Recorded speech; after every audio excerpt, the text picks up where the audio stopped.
Welcome to another episode of Paranormal, the New Normal.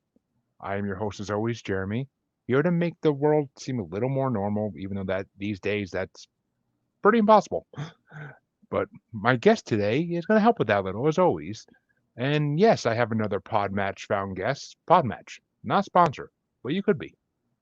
And my guest today is Michelle Milne, who is a psychic intuitive and also has an author of children's books and much, much, much more. She just has a lot to offer in this world, and we're gonna find about a little bit about everything she does. So, Michelle, how you doing tonight? I'm well, Jeremy. How are you doing? Busy day, but I can't complain. It's been a good day, and now I get to podcast, which is my love. So I am totally down with that. Oh, that's so cool. It's wonderful when you can do something that you love so much, that you enjoy so much. Yes, it definitely does make life a little easier when you get to finish your workday and all that stress just goes away because you're going to start doing something you love, Yeah, which it's an absolutely. important lesson in life for anybody. So, right there, in the first 2 minutes, I give people life lessons. Gotta love it. But Definitely. so, the first question I ask everybody on this show is what got you into the paranormal/slash spiritual world? Oh my gosh, to answer that question, I have to go back to childhood. In my primary home with my parents, there wasn't a lot of talk about that, but my dad's parents, they had quite a few experiences of their own that they would talk about freely as part of like everyday life. And so at a young age, I learned a little bit about reincarnation. I learned about spirits next to the bed. I learned about playing games such as like table up. And my grandparents, they had a shared experience with Bigfoot. Oh yeah, Ooh, they did. that just that just totally got my attention.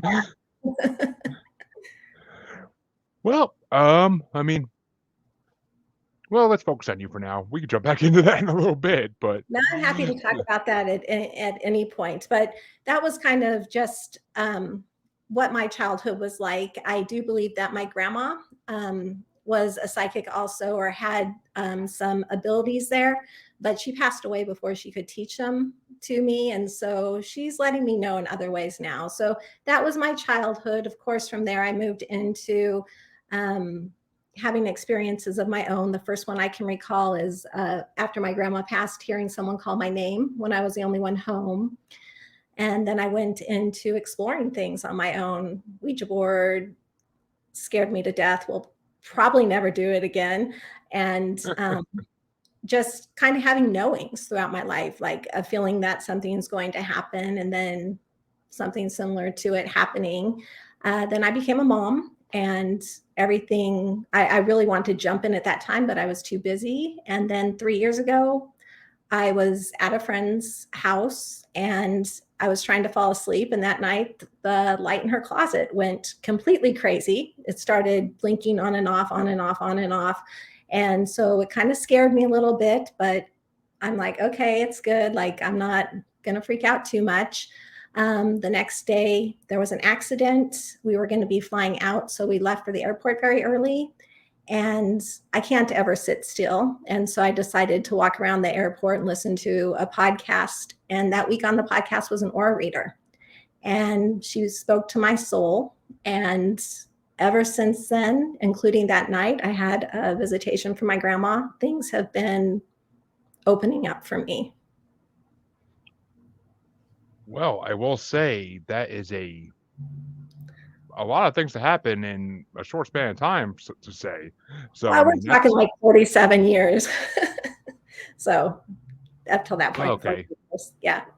Well, and I mean, that's still a lot of stuff to happen in that amount of time. Yeah. There are some people like me who go through 34 years of life and only have one or two experiences and nothing else to really point them in the right direction. But Well, I'd love to it's hear about them if you have time to share them.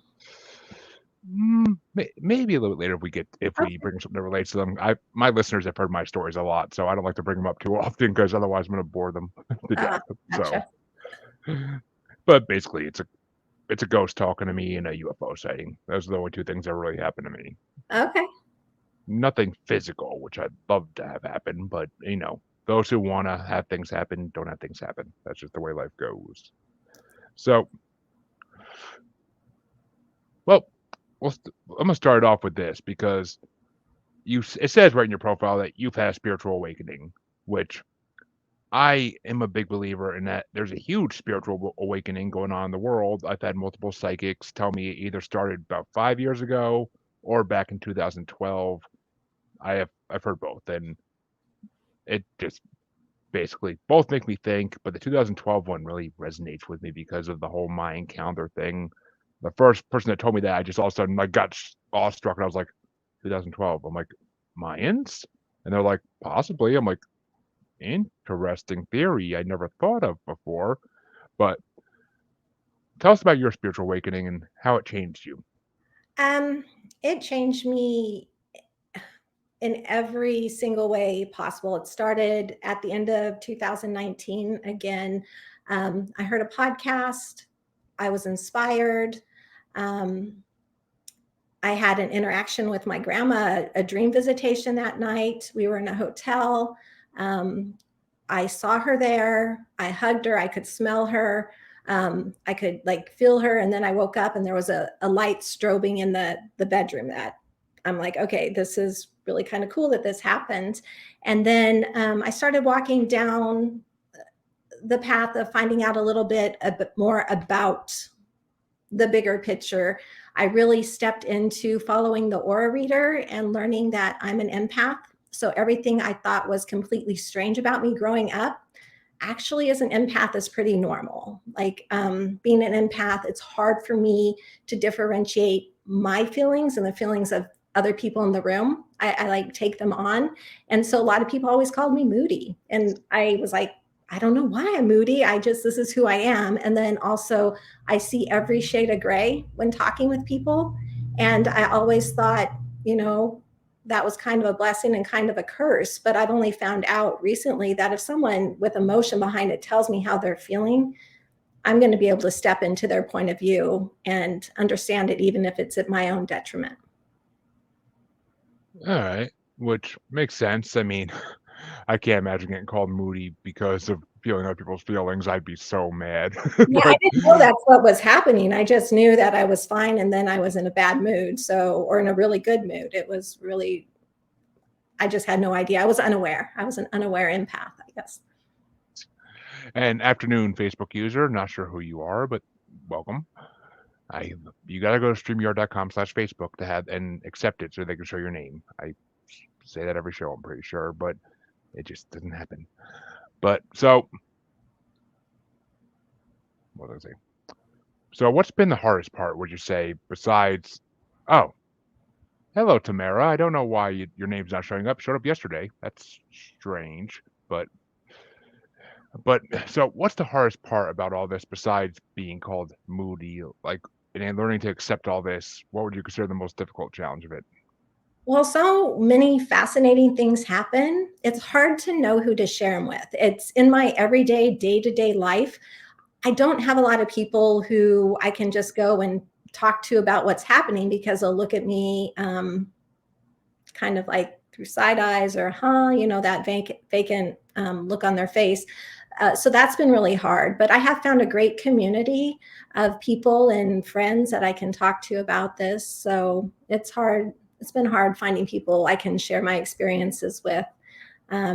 It's also been hard having my physical body adjust because I always think there's something wrong with my eyes. Did I really see that? So many trips to the eye doctor just to confirm my sight was fine. And yeah, really opening up to it, to the people in my world, like coming out here for me, having this conversation on an open platform is pushing my comfort zone, but in a way I want to. It's a direction I want to open up. I want to talk about these things. All right, which I mean that's very respectable right there that you want to experience all this. I know many people who have experienced things like this in their life and they talk to me about it privately and they just say like I don't want to go out into the world and say I can do these things. I can sense these things because they're worried about the backlash of people, which mainly being family. And so how has your family taken all this? Are they accepting of it or have they been argumentative about it? I've had both reactions. I've had people very supportive and excited and wanting to talk to me about things, asking me what I feel. I have other people who think it's like a party trick, like, oh, bring out your cards right now and we'll just play this little game. And then I've had other people think it's evil. And so I've had a little bit of everything. And I'm learning who I can talk to and open up about this to and who I cannot. Which is, I'm sure, is a process that everybody who does this has to go through at some point. Because Right. I mean, my wife, for instance, since she was a child, she's been sensitive to things, and she's had premonitions, and she would say these things to her grandmother, and her grandmother used to tell her like, "You're of the devil." So, Oh, I that's mean, hard. family, That's hard. it's hard. I mean, I don't know if, I mean, her grandma was very religious, so I don't know if her grandmother was just saying that kind of in jest or if she was actually really serious about it. I mean, she never tried to have like her exercise or anything, but still, at least I know of. But I mean, it's just some people can be there are very stubborn people out there who find it hard to believe that anything besides what they experience can happen in the world. So, Right. And it's even been hard for me because I was raised Lutheran, and taking my religious background and the experiences that I'm having and try to figure out how they come together, and just accepting it the best I can, um, in my own mind, and moving forward with that.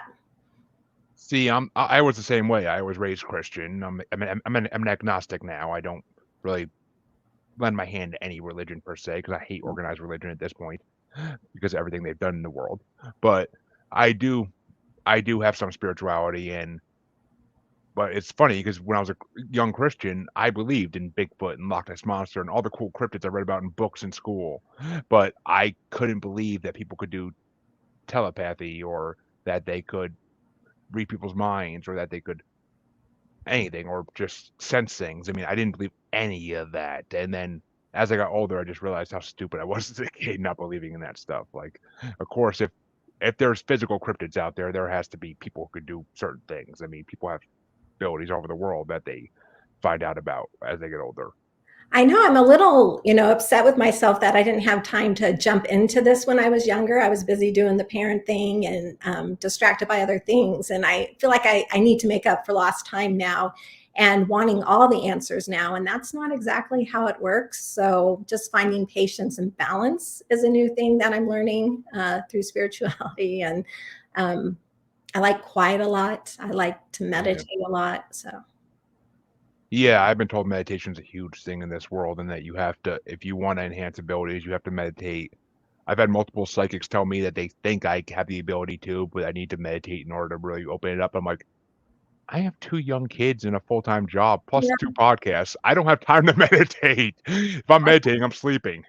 But And it's perfectly normal. Like sometimes I will be meditating and fall asleep and be like, dang, did I even get anything out of it? But I think I did. I think that's just what needed to happen. So, yeah, I was gonna say, I think that's meant to happen sometimes. I think that's your mind's way of saying no meditation right now. You need to rest. But so I believe you said you had four kids. You have four kids, I believe. I do. Four Which boys. that's which four boys is a handful. So I can understand why you didn't have time when you were younger to try to. I mean, I have two kids, and that's. I mean, we'd like a third, but I mean, I don't know. It's just two kids and a dog keeps me busy whenever I'm not doing things I need to do. So Yeah. it's Well, our just boys grew up and then I decided to get two dogs. So it's like I need the ooh, chaos around me, I guess. what breed, if you don't mind me asking? Oh, I don't mind at all. Labrador retrievers. Oh, okay. Oh, well, yeah, medium-sized dogs then. I got, I have, well, I have one Mastiff. I had one Mastiff, as you know, that died. Actually, I know I didn't tell you that online. I have somebody else, but I had an 18-week-old Mastiff die on me because of misshaped kidneys. So Oh, it, no. that was sad, but we are getting another second one in like 4 or 5 weeks. So, but we're gonna, so we basically have two Mastiffs running in the house at all times. So, yeah, it's fun having a huge puppy running around the Oh, house yeah. You have a busy household too. that doesn't realize how big she is yet, and she likes to get into everything and bite everything and chew everything. It's just so fun. No, that is fun. And yeah, we're just getting past that chewing stage. So So when was the first time when you like realized you were psychic? Like when's the first time you actually got how old were you when you first got like a message, like a spirit trying to talk to you or tell you something? Well, you hear the term psychic and you hear the term medium. And psychic, you're getting the information a lot from the world around you, from different sources, from intuition. And I always have thought of a medium as when somebody's in front of you telling you, like a deceased loved one or a spirit. I have had experiences with both, but I tend to lean more into the psychic side of things because I'm so new at this. When I get medium messages, I don't always trust myself to share them because I'm fearful of hurting somebody or saying the wrong thing. And so, um, yeah, I'm more comfortable with the psychic side of things. And oh gosh, to go back, um, I do remember there was an accident that happened um, many years ago, like 30 years ago. Um, and my first thought went to a family that I knew and was really hoping and praying they were okay. And I did reach out to them only to find out they were the first car on the scene of the accident. So they weren't in it, but they were the first Yeah. car after the accident. So basically they almost witnessed it if they didn't witness it. So which Yes. which Yeah. And she that was a nurse, so she was able to help too on the scene. So she was actively helping to save them. that's interesting. Mhm. That's I mean, because that's almost I mean, being in an accident is horrible, but being the first person to come across it and see it is almost as horrible because it's just like you have to witness the carnage and hope that you can help in some way. Otherwise, it'll eat at you for a while. Like, why couldn't I get there? Why wasn't I there sooner? Or something along those lines. Exactly.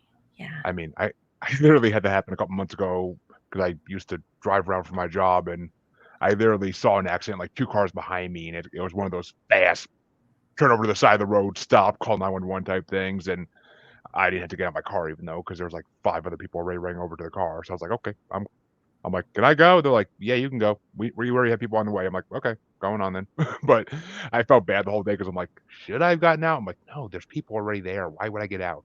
You don't Right. need one more person trying to like making a mess of things. Like, Right. just oh, we actually have a question. If you do, if you are possible, if you do know the answer for psychics, is it possible to read people online? Just wondering, heard that can happen. I believe so. So when I stepped into really developing my my psychic side, again, I started learning about the empath side of me, and then I found a wonderful course online during COVID, and I took the 7 week course, and then I did training with the person whose course it is for a year. And part of that training required us to do 10 readings a month. And I'd never read for anyone other than family before. So blind readings, people we didn't know. And during COVID, of course, we couldn't meet face to face. So a lot of it was done online, either telephonically or through Zoom. So Yeah. I do think it's possible. It's just about connecting with the energy and setting the intent with the person before, I believe. I will say answer that question as well. I've had mediums and psychics on my show that after the recording ended and we went off live, they literally had like gave me a reading out of the blue because they sensed something when they were talking to me, and it's just like they don't know me and they don't know me. They never met me before, so how would they know anything about me? And the reading this one gave me was just so wow, like literally my grandfather's spirit, according to her, was right beside me when I was doing the podcast the whole time. And I was just like, and it was the grandfather I wasn't even close to, too. It was the other one. I was like, really? He came to visit me? Why would he visit me? He didn't treat me that well in life. So it was just I don't know. She couldn't really get a message from him. She was just basically confirming it was him with me. But Right. I, Oh, I that's don't so know. cool. Yes. It was cool, but it was also trippy because I mean, when I talk to certain psychics memes I talk to, not all of them, but certain ones, I get like a feeling in the middle of my head in my brain I can't push away.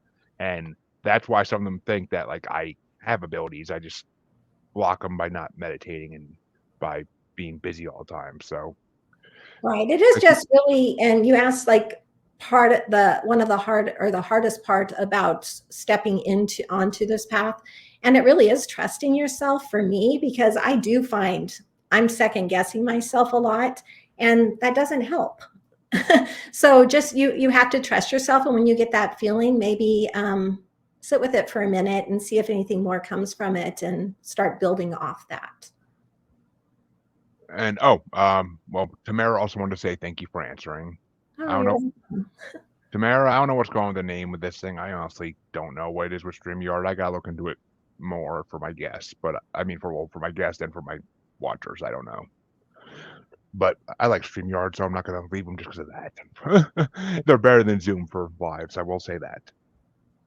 So you mentioned that you did have a teacher online, which I actually know people who have done that before too during COVID. So it's a very common thing, especially with COVID.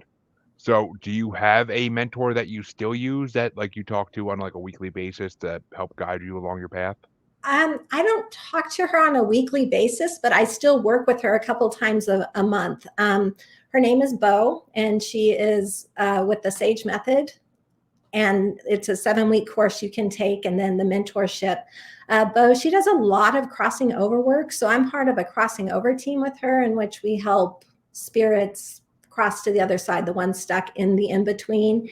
And so I'm learning a lot about that. I'm new, and again, I second guess myself. I like validation. I like to be able to look and see if I can find facts on the internet. It's not always possible. You just got to trust that it's happening. But she's fearless, and she does it all from love. Like everything about her is love.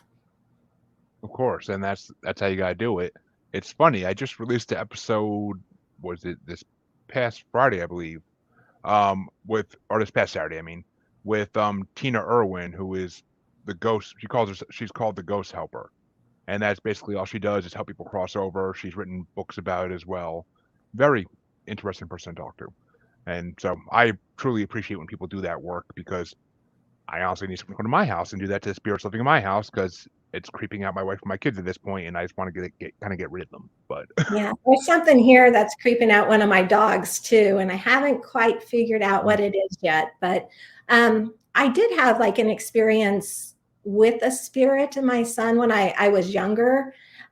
We had fallen asleep and we were taking a nap, and he woke up before me. And I am not one to jump right out of bed. Like I need to come to my senses. I need to slowly wake up. Well, a toddler's not going to slowly wake up.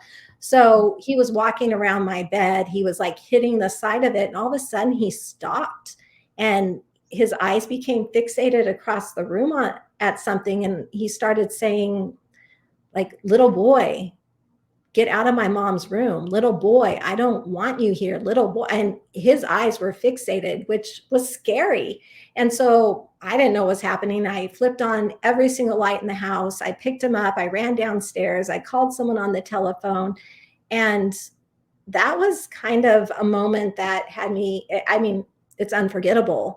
And so a couple months back, during meditation, I was able to go back there to that moment and cross him over because I knew he was just looking for someone. He was scared. And so I which was happy to do that.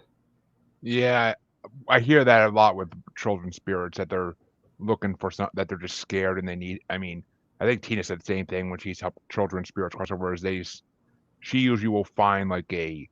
She said she'd find like an archangel or an angel to help lead them to the light, kind of.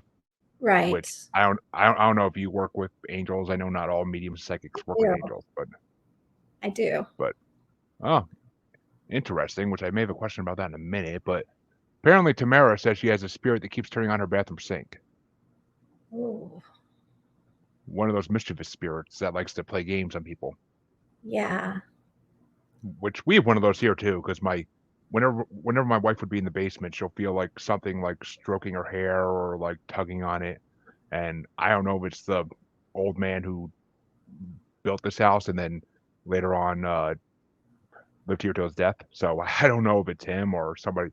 I don't know. We originally were told by investigators that we have a couple living here that built the house. They still live here, and according to the investigators, they just like to stick around to keep an eye on the kids because they never had kids of their own.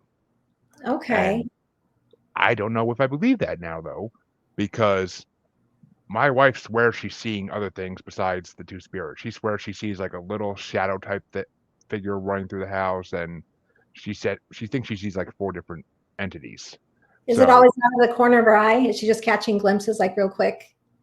kind of, but sometimes she does get full on feelings because my wife is very sensitive.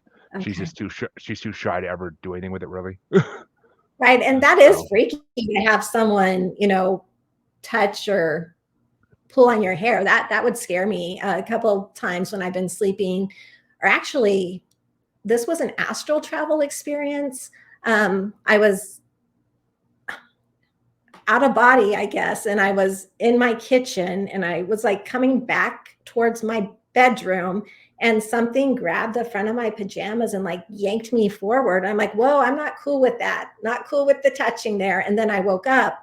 So I wasn't an astral or a dream state, but I felt it. And it was just like, nope, not good with you. You touching me and scaring me like that.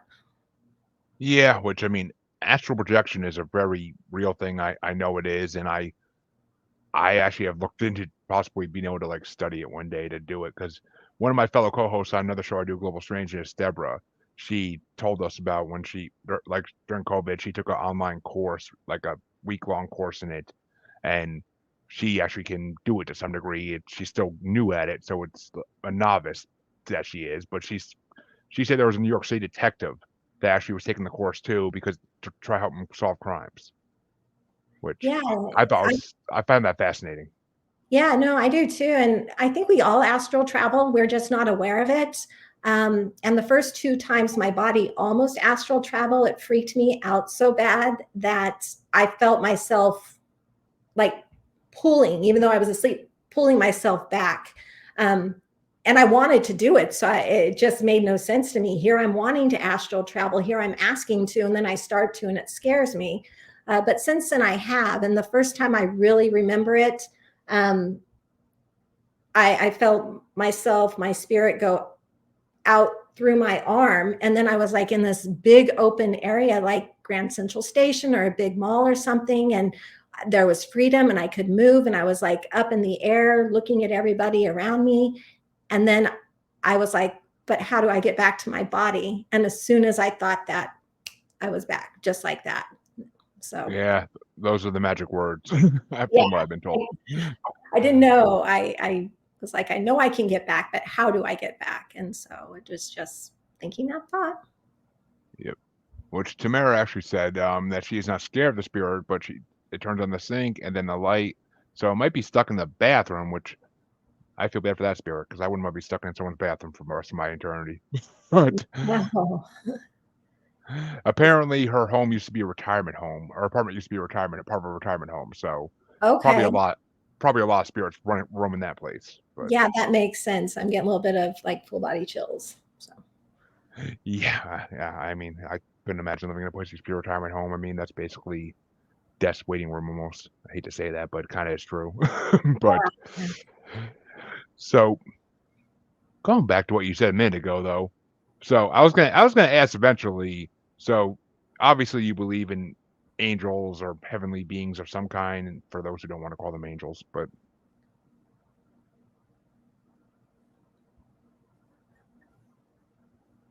so you believe in angels, I believe, or Yeah, I'm sorry. The volume uh, went out there for a minute, so I couldn't hear you. uh, Yes, even all those years back, all the research I did was about angels. And just recently, I'm like, it's always been angels. And so really stepping into archangels and their healing abilities and what each one offers and trying to learn more and more about them.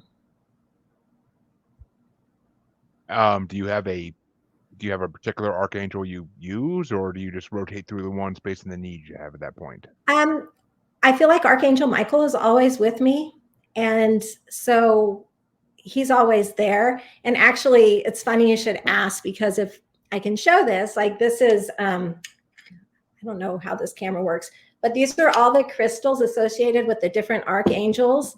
And for this interview, I drew out 3 to sit next to me. The first one's for Archangel Michael, Archangel Raphael, and then this one for Archangel Uriel. Michael is a popular guy, I'll say, because a lot of people I talk to use him.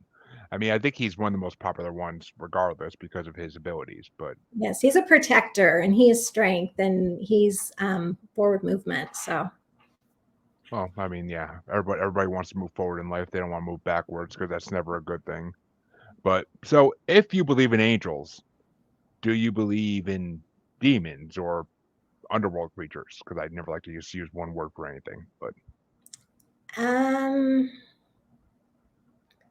I always did growing up believe that there was heaven and there was hell, and now I don't know. It shifted a little bit. I know there's energy out there that's not for the greatest and highest good of anybody. And I really put a lot of protection around me before I do any of my spiritual practices, is to not run into it. I mean, there have been a couple times I've walked into something and just felt like I'm going to get sick, or been a little bit fearful, but typically I just put a lot of protection around me. which, yeah, I hear that a lot. And protection must really work if everybody's actually using it and it Yeah. actually works against these beings, I'll say. But and yeah, that's a common thing. Like even in like literature, that psychics get sick around demons. Like they feel like something is wrong with them. Like they feel nauseous or just upset stomach. Or I mean, these demons seem to have that ability when they're around people that they could just inflict that, which it makes sense. But I myself have never don't ever think I've been around a demon. I could be wrong, but I mean, I definitely met some people who could have been. But Yeah. There are ones walking around for sure. yeah, which makes you wonder why. I mean, yes, I mean they have purposes. Obviously, we're taught that growing up, but makes you wonder if there is some bigger plan going on where they're trying to actually take power from something or someone. I don't know. I like to speculate though. I do a lot of speculating myself. So Well, let me ask you this. Have you ever had encounters with shadow people? um I've caught glimpses of things out of the corner of my eyes, like shadows that way, but not shadow people, like not so much. Like I do catch glimpses out of the corner of my eye. I don't know a lot about cryptids, so I was looking forward to learning a little bit about them through you too, and like where your interests are. And Ooh, well, I can gladly accommodate that. I was just I got in a habit of when I talk to mediums and psychics not bringing cryptids up because a lot of them just don't either pay attention to them or they don't know about them. So they if I bring them up, they usually are just like, I have no idea. But yeah, I don't know any much about it. Like Bigfoot. My grandparents had that experience, so always have been aware of Bigfoot. And I recently listened to a podcast on black-eyed children, so I know that's not probably the same as what you're talking about, but could be. I don't know. I don't know if they're well, classified as cryptids. Are they? black-eyed children, and we actually did an episode of Global Strangeness about black-eyed children. It was one of our first episodes, but they are more classified as an urban legend than a cryptid because Okay, I there's see how that. because they happen in cities more than anywhere else. Like you don't run into black-eyed children in the middle of the woods, at least to my knowledge. I mean, it's highly possible, some children of the corn type stuff, but Yeah. I don't know. Yeah, I But didn't I know mean, what to distinguish. I mean, I've looked at the definition because I'm like, oh, I want to know. So that's why I was like, I don't know if they are, because I know they're not of this like earth or this plane. Like I don't know where they come from. I don't know how to explain them, but well, I mean, black-eyed children, no one really knows where they come from. I mean, I've heard enough to believe they exist myself, but I don't know if they are demons, if they are some perverted form of a spirit that just a child that died horribly or something like that, and then they just were cursed to become what they became. I mean, demons are one of the bigger things that people account them to. And apparently there are black-eyed children and white-eyed children. White-eyed children are a newer phenomenon, and people say that the white-eyed children control the black-eyed children, okay. I've which never I heard. didn't learn about. I learned about that a couple months ago. I didn't really know that was a thing even until we did our episode on it and I was researching. And I was like, really? I never, in all my 20 years of hearing of black-eyed children, I never heard of white-eyed children. But yeah, I mean, black-eyed children are very similar to almost vampire mythos I because would have the said whole, vampires. Yeah, would be my but closest thing. which we just released a episode of Global Strange just this past Sunday about vampires that we did. And we tried to focus more on real occurrences where people were supposedly, where there are supposedly vampires, like Highgate Cemetery in London and the famous Mercy Brown case in Rhode Island or Connecticut. I forget the date now, but it's back in like the 1800s. But that was just tuberculosis misdiagnosed by people who didn't know better. But basically, I mean, black-eyed children, I mean, everybody knows they knock at your door or at your car door and they want you to let them in. But the newer thing with them is people have like walked up, I've seen kids in like the median of a busy street in a city, and they'll go up to them and be like, "Hey, are you okay, kid? Like, do you need help?" And they'll turn around, and the eyes will be completely black. And that's when people just like walk away or run away as fast as they can because they know the urban legends of it and they don't want to get involved with these creatures. Because Right. Yeah.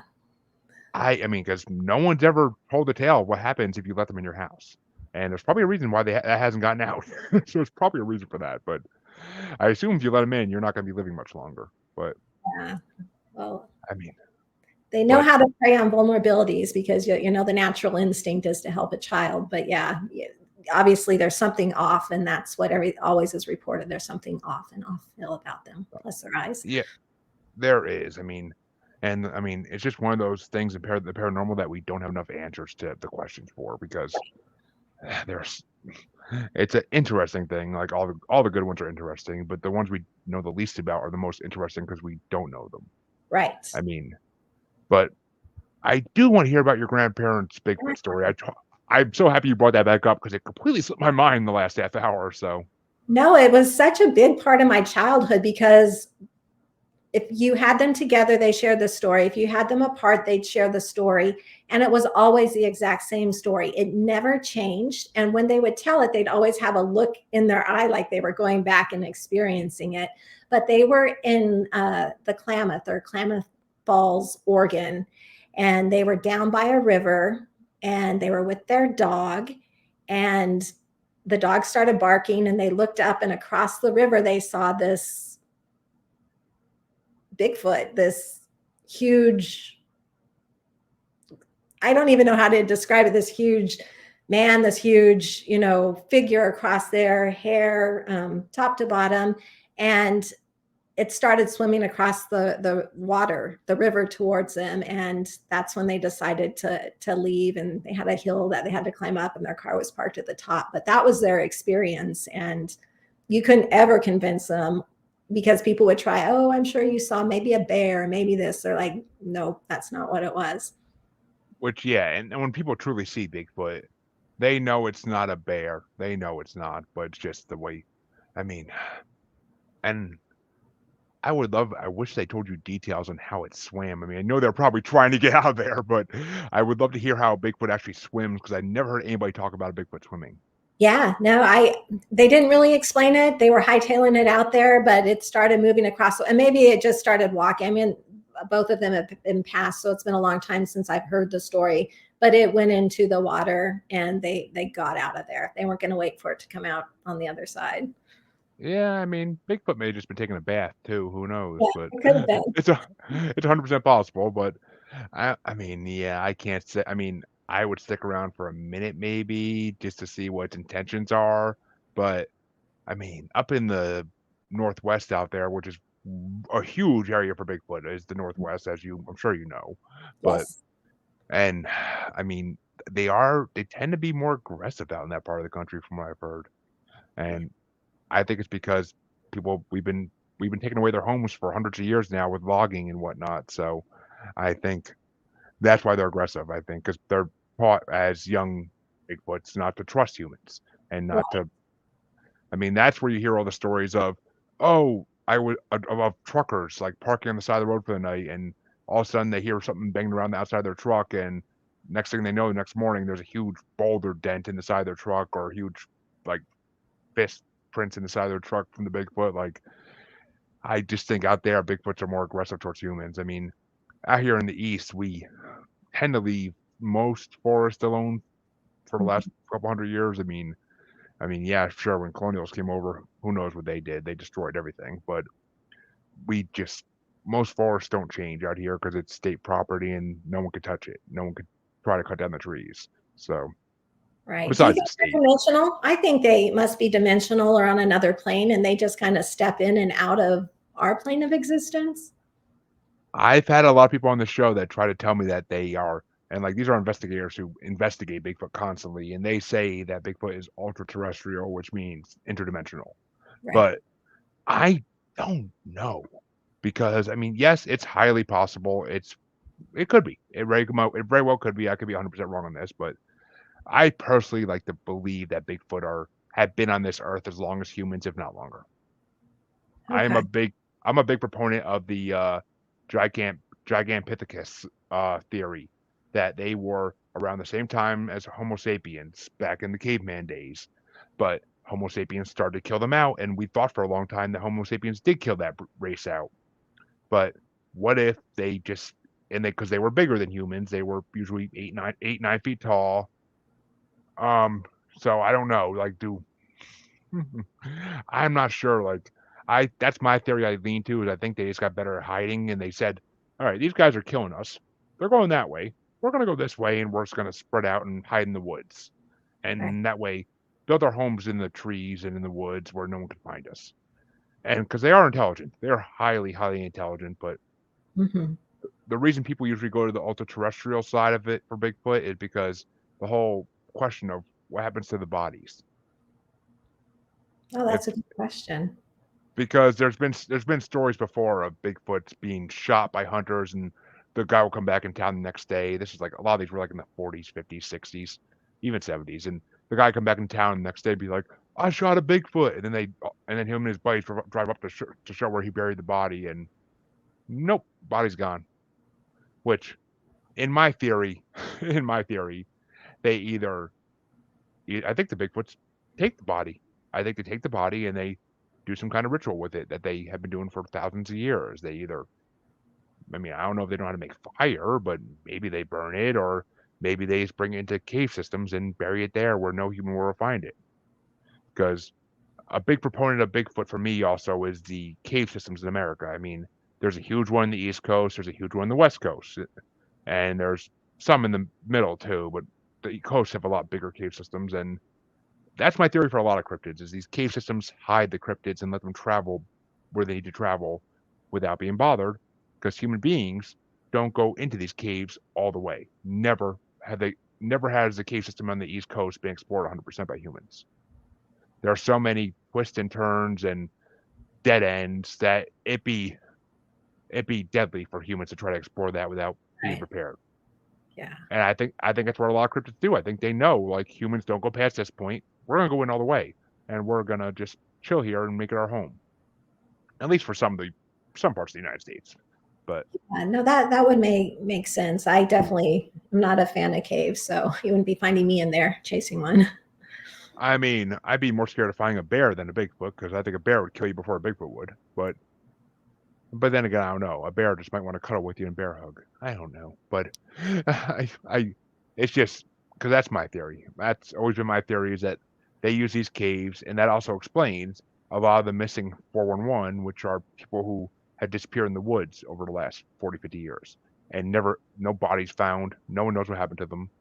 They just disappear in the woods, and I think cryptids are to blame in the cave because I think these people get too close to the cave systems and cryptids are just protecting their home, whether it's Bigfoot or dogmen or pick a cryptid, basically. Pick a cryptid. And most of them, I think, live in cave systems. Well, let me ask you about because I was meditating the other day, and as I was going into meditation, I was thinking about this podcast. And before I could even, ground clear protect, I think I saw a cryptid come in, and it was almost like Komodo dragon like. I saw its face come in. I saw the side of the face. It looked like almost teardrop from side to side, like the shape of the eyes. And then it was long though. It was long like an alligator or a crocodile or something like that, but it was pliable. It was flexible. But I what I said I what can't jump into you right now because I need to protect, and then I will, and then I didn't see it again. was it on all fours or was it walking bipedal? I had a feeling that it could do either, and when it needed to, it could stretch like standing on Because two and going up. that, I mean, well, there's something. I mean, well, everybody knows that there's a extraterrestrial species that's been known to be on Earth for a long, long, long time, like thousands of years, supposedly, and they're called reptilians, Okay. and but there also is a lesser known cryptid, which may be the same thing. I mean, people speculate that, but the lizard man. There's a famous one in Skateboard Swamp in Louisiana, I think it was. Okay. I might be wrong in the state 100% on that, but it was Skateboard Swamp, and they called it the Lizard Man. It made the papers back in like the 60s or 70s, I think, or maybe even 50s. It made the paper back then. It was a well-known cryptid case for any paranormal investigator or anybody into the cryptids. They've done episodes of Monster Quest and all those shows on it as well. But people often think that they may just be reptilians, that people didn't know the word reptilian yet, so they just called it a lizard man. Okay. But reptilians have been known for people believe that reptilians interacted with ancient civilizations like the Egyptians and the Aztecs, and that's where they got a lot of their advancements from. So I mean, and there is a huge part of people that believe that reptilians have psychic abilities and that they Mhm. interact with mediums and psychics. For Right. good or bad, that's an opinion. But I didn't get the feeling it was a reptilian because I think I have had interactions like in the past, just in passing or just a feeling, and it didn't. I don't think it was like a reptilian like um, from hmm, the I'm galaxy. trying to think. Then I mean, well, let me put it this way: I was talking to someone the other day who wrote a book. Vincent, his name's Vincent Field. He wrote a book called Lucid Dreaming and Astral Projection, Mhm. and he is a very big practicer of both of those practices. And he said that when he astral projects and lucid dreams, he goes through multiple different dimensions, like more than you can count, and Right. he's met a lot of different types of extraterrestrials or just creatures in general that he can't explain. So maybe you were kind of lucid dreaming when you were meditating and going into another dimension, and you just maybe you were getting a glimpse of one of their occupants. That could be. I mean, I believe anything is possible, and so I never discount the possibility of anything. I keep being Yeah, surprised, and that's the best part of this too, is there's always something new around the corner. I don't know how it all comes together, but I know that they're pretty incredible experiences. yeah. I mean, I other than that, I can't think of any known cryptid that looks like that. I mean, Okay. Well, I like a thought I like a would ask because I was thinking about the podcast, and so I'm like, well, maybe just popped in to give it a shout out. I don't know. well, I mean, you did this last week, you said, or earlier this week?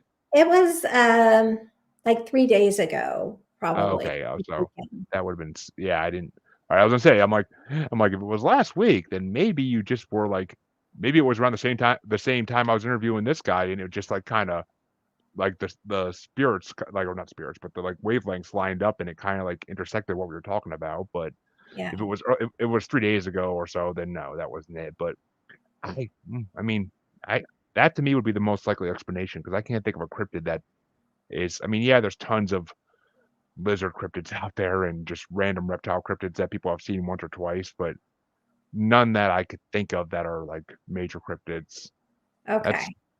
but that's so interesting. Yeah. That Maybe it'll would come come to up. you later. Maybe like you'll be sitting later and getting ready to fall asleep, and then you'll be like, "Ah, I got it," or it'll come to you. Or maybe, in the future they'll find one. Hmm. Very possible. Very possible. So, what was I gonna say? But what? were there any other cryptids you were interested in? Because I mean, I could go on all day about cryptids, but I just don't know a whole lot about them.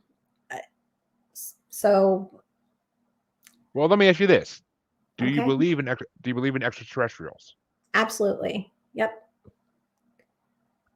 So, I mean, because well, and it's kind of the same question as Bigfoot, because a lot of people believe extraterrestrials are ultra-terrestrial as well, and Mhm. that they come through dimensions, and that's how they travel the Earth. But there's still plenty of people who believe the old school idea that they travel through space to get here, or maybe there's a mix of both. I mean, I've been told about both, so I tend to believe about both. But I, I was never like, I always watched Star Wars, but I was never really into those movies and things like that about extraterrestrials until it yeah, came into my whole practice and learning more about me and everything, that I'm like, I accept it. I accept that the energy's out there. I mean, as humans, we would have to be very egotistical to think that we're the only forms of life in this infinite, and I can't even say the word, this universe that just goes on forever. And yeah, yeah, yeah. In this infinite world, in this infinite universe we live that's in, that yes. is continue, and the universe is continuously growing. Is from what we learn. It destroys itself and it creates more of itself, and it creates more than it destroys. So it really is infinite. And yeah, I like what you said is 100% why I agree with that. It'd be egotistical to think we're the only intelligent species, alone the only species out there. So, and it's so. Have you ever? Because I've talked to a few on this podcast. Have you heard of star seeds? Yes, I have. I wouldn't be surprised if I didn't have some energy um, from another place in me, if I hadn't experienced something past lives somewhere else also. Well, I mean, it's possible. There's a huge handful of psychics I talk to who are star seeds as well, and Right. they. I don't call myself a star seed, but I do believe that I do have connections there also. But actually, well, okay, well, this is actually a good question because this is actually my co-host from another show I do, and he does do tarot readings, and he happened to pop in and saw we were talking, and he wanted to know basically, is there a way to do tarot card readings incorrectly, or is there really no such thing as that? Okay. Well, when it comes to reading tarot cards, I haven't been doing it for a very long time. I started during COVID 2020, and I um, stepped into learning, and I found I had a connection with the cards, and I learned the traditional meanings of the cards. I knew what the cards meant, what the different elements were. But when I read intuitively. And so I don't read in the traditional manner, and I just read what the card is saying to me. So as long as your intent is good and positive, I don't think there's a way you can read them incorrectly. Like if you feel pulled to read what you're seeing in it and it doesn't necessarily jive with the traditional meaning, I think that's okay. Which Chancey's actually been on this show, and he did a tarot card reading for someone in the audience at that point. Oh, So he, cool. yeah, it's his episode will be releasing, I think, the first week of October, if I'm not mistaken. It's I have so many episodes built up that I when you record 4 to 5 times a week, you build up a lot of episodes, and I release twice a week, so they do come out somewhat fast, but it builds up. But yeah, extraterrestrials are I one of my favorite topics is aliens. It always has been, and just because X-Files and everything else along with that. So, I mean, and we all, I mean, yeah, everybody watched X-Files when it was on because it was one of the best shows on TV at that point. But Right. And I did have an experience, not like anybody else's experience. It just was seeing something in the sky that I'm like, what is that? But um, in March or April 2020, I had gotten up to get some water in the middle of the night. And I like to sleep with the blinds open out in that area. And so I walked over and was looking out into the yard. And all of a sudden, this light, three lights actually caught my attention. And it's almost like it felt that I was there, because it kind of stopped and then started to drop down and come like towards the window. And I literally there was a wall here. So I was standing against the wall like this going, oh my gosh, this is it. This is the time I'm going to be abducted or I'm going to find out something. And my heart was racing so fast. And then I stepped back and looked out the window. It was still there and it flew away. It was pretty amazing. And Chancey wanted to say thank you for the information on the tarot cards. Sure, I hope it helped. Well, I mean, it's funny because that's my other experience, and I'll tell you about it real fast because it's a fast one anyway. About, it's 2 years ago now, so actually right around 2020 probably. I was at my now wife, then girlfriend's house down the South Shore of Massachusetts, and we were coming in from the backyard with the kids, and it was getting dark, and my son all of a sudden stopped me. He's like, "Why are those stars moving?" And I'm like, I probably was drinking a little bit that day too, so I was like, because it's any day outside I have to drink because I hate being outside. But I was like, "What are you talking about? Stars moving?" I was like, "Oh," and there literally were 7 or 8 or 9. I always forget the number, but star-shaped objects all moving in the same direction at the same speed through the sky. And as everybody knows, the human eye cannot see stars move. That's just impossible. So when I saw that, I was just like, okay. I'm like, well, buddy, that's aliens on their way home, basically. Because they didn't look like they were close to Earth at all. They looked like they were in space, just traveling in like a brigade or a battalion, whatever you want to call it, or whatever they call it. And it's just, I mean, I don't. So, I mean, that was my one experience seeing UFOs. And I mean, my wife thinks that she's been abducted since she was a kid. And she thinks that, I mean, I think she may be a starseed, honestly, because she has a lot of the same common occurrences with her that happen with starseeds. I don't want to go into too much detail because she'll kill me. But yeah, so I think she might be a starseed. I brought it up to her last week after talking to one of my guests about starseeds. And I was like, you know what? You may be one. She was like, you think? I'm like, I don't know. I mean, but the only way you could figure it out is to try to meditate more, try to figure out who you are more. I mean, that's the only way you could truly figure out like who you are. But have you ever heard of Andrea? I think her last name is Perron, Perron. Vaguely familiar sounding. I was watching Gaia once, an interview. I can't remember the show. I'm so sorry. I would give a shout out if I could. But they were doing an interview with her, and she was the oldest daughter of the house The Conjuring was based on, that movie. And she was a real life daughter of it. And so she was sharing her story, 3-part episode. The first 2 was about what happened in the house, but the last episode, which I think is the whole reason I was supposed to watch it, was talking about her experience with extraterrestrials. And she was talking about being outside and seeing all these different shapes up in the sky, which caught my attention because I see a lot of shapes around me, and like rectangles a lot. They move around and stuff. So I'm like, oh, that's really interesting. I wonder if the whole reason I'm watching this is because I have a connection there. So I went on to do a little research about her, and she was talking about conferences she went to. And she said it was interesting because a lot of the attendees are, and maybe I misinterpreted, but many of the people who go are firstborn children, light, like green or blue eyes, with an Rh negative factor. And all 3 of those are me. And so I was like, oh, wow, like, look at how the world connects. And I thought it was pretty cool and something I needed to start looking into. So that's really where I was like, I need to start looking into this extraterrestrial stuff a little more. Yes. And I mean, Rh negative, I'm not sure what that means. I never heard that. It's so, I'm so bad with biology and explaining things.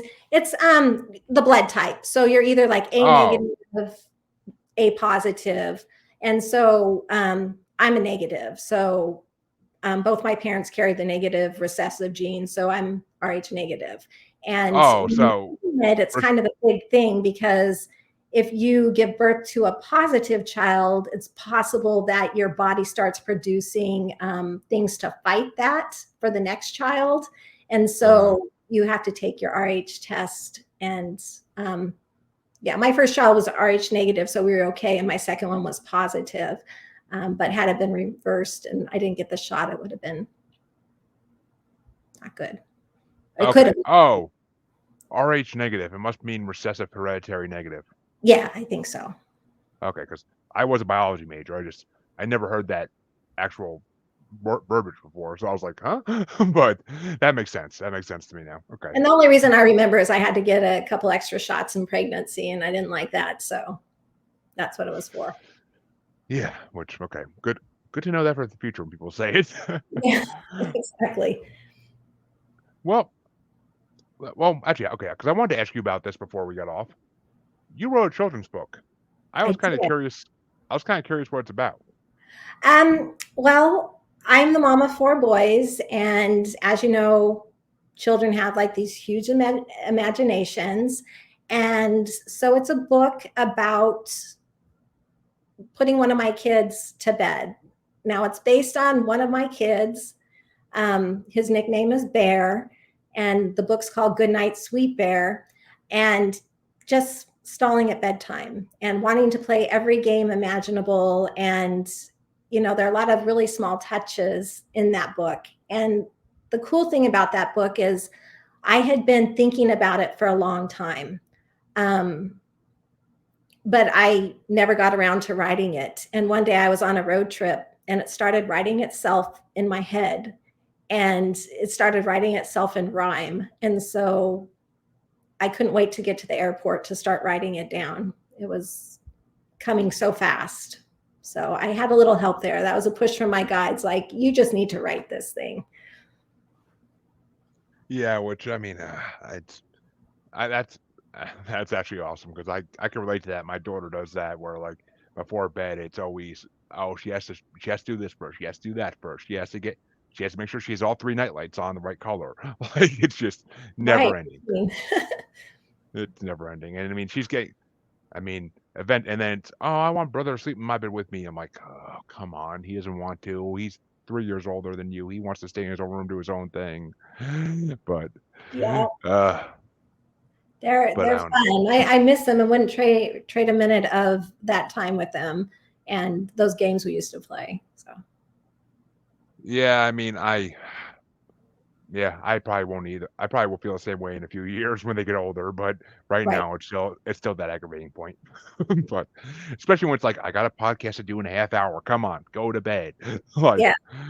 but yeah, that's just the way it goes basically with kids, and I know that very well.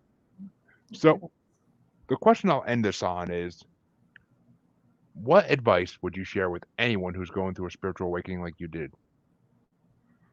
Oh, wow. That's a great question. I think the biggest advice is to trust yourself, um, to explore it, and to find people you can talk to and share your experiences with. I'd also recommend don't compare yourself to where other people are or what other people can do, because you're going to always feel like, wow, they can do that. That's really cool. And kind of discount yourself. So, really step into trusting yourself. Don't compare yourself to other people, and then find people you can talk to about it, and be excited about the journey. Be excited about what's going to happen when the next door opens. Very well put. Very well put, I think. And yes, it's good to have a mentor going through any part of life that's new to you. And something like this, you definitely should have a mentor for, because you could go down a very wrong road if you don't, if you are trying to open your mind to things. And there are things out there want to take advantage of that. And if you don't know what to do to protect yourself, you can get some bad mojo going your way. Right. And it's all universal timing. And so opening up first as the empath and like getting these pieces of information coming in and having like, okay, I don't know what's going on. I have all these, like, you're juggling, you have too many things you're juggling. And then meeting my mentor and stepping into her program, it almost felt like she laid out a puzzle or gave me the puzzle pieces, and I could start placing them and putting them together and getting that deeper base. So I feel like I have a really good foundation to build off of. And I'm so incredibly thankful for the opportunity. And again, universal timing, they brought that to my attention. So I'm incredibly grateful. Yes, and lead with gratitude. That's also important. Be I grateful. agree. I agree. You should be grateful for everything you receive in life. So where can people find you if they want to find out more about you, or if they want to try to get your services? Um, I have two websites, but if you go to spirituallysituated.com, that's my blog. And you'll notice I only have one blog in there so far, but I'm going to be working on adding some more. But my contact information is in that. Okay, perfect. And And I'm as happy all my for oh, questions too. Like if people have questions or just want to, I love chatting about this stuff. So just reach out, have a all right. conversation. Well, there you go, people. You can find out more for yourself if you like, and I strongly advise you do. But as all my listeners know, you can find me on Paranormal the New Normal / Maniacal Music Musings podcasts with a S Facebook group. You can find me on Twitter and the Gram as @JuggaloBastard. You can find me on YouTube as Paranormal the New Normal. Just search the name, it'll come up. And you can find us on TikTok as Juggalo Bastard Podcasts. No paranormal videos up there yet, but hopefully by the time this episode drops, I will have a few. Almost done. I'm almost done getting the other podcasts on. Breaking them down to 10-minute segments is such a pain in the butt. But and I will thank Michelle for coming on. It's been an amazing episode, very fun conversations, and I will thank her for coming on. I love Podmatch. I've yet to have a bad person come off it, and I've done at least 10 or 15 of them now. So off that site. So Great. Thank you, I Jamie. I have enjoyed being here and being able to push my comfort zone a little bit and chatting with you. Thank you. Well, I'm glad I could help get you out in the world a little bit more. It's always a good thing when people with abilities can talk about them. It's always a great thing. And I will catch my listeners in about half a week, and I will catch any watchers in 2 days. I believe I have another paranormal interview, or actually tomorrow. Tomorrow, I'm sorry, tomorrow. But thank you for watching. Thank you for listening, and